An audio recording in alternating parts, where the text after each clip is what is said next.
So hello guys and welcome back to our channel. Today I'm going to show you how to select seat in AirAsia after booking. So the first thing you want to do is to go to airasia.com. So this website right here. You can see AirAsia Move, you can see app, purchases, check-in, FAQ, flight status, support, and promotions. You can check out some of the languages and your account in the top right corner.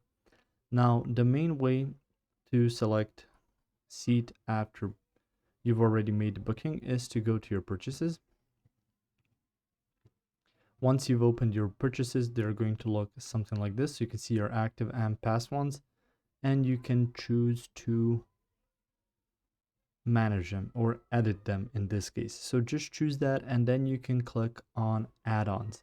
Now, add-ons appear also when you are booking for the first time, but if you want to change that booking information, that booking setup that you have, you can choose add-ons on there, and you can click some of the add-ons to go with your AirAsia flight. In this case, that will be your selected seats. So these are going to incur a certain fee.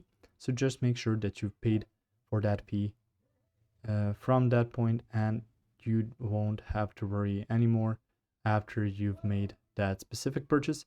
So once that's done and you've made that add-on, so you've added that specific seat to your AirAsia flight, you won't have to worry anymore about your AirAsia seat not being selected. If you found this information helpful or useful, you can like the video. You can also share the video.